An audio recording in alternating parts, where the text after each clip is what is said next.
Once upon a time, I worked with an awesome woman named Sarah Von Bargen, who is just fabulous, and she's a writer and business-savvy internet maven. And one of the things that impressed me the most, and in fact, I actually coined her the Queen of Boundaries, was when we started working together, she laid out some ground rules. Ground rules, like you're not to call me. Like, that's just not what I do. I'm an email person. And if you email me after a certain time, I will get back to you the next day.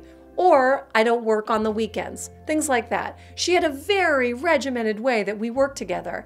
And you know what? I found it wildly liberating. Because once I understood what the boundaries were, I knew how to conduct myself, and I knew what the expectation was on her end. And she was impeccable with the way that we worked together. I loved it.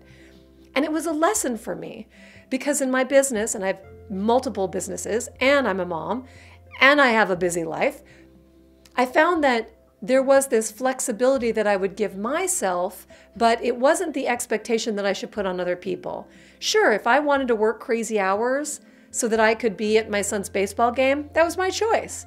But I wasn't going to expect other people to do the same, and that vagueness could really put people off.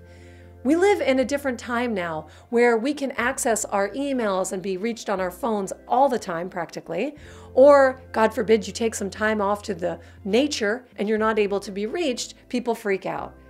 But boundaries are your tool to liberation.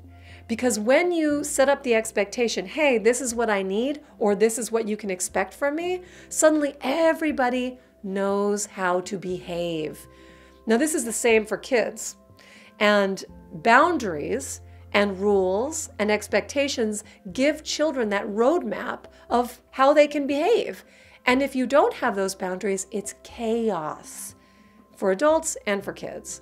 So I want you to take a moment. I'm going to invite you to take a moment today to think about your own life.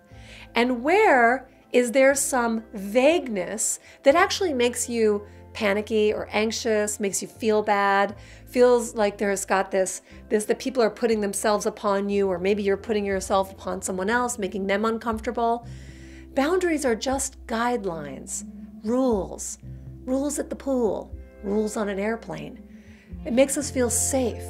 So where in your life could you make a few boundaries?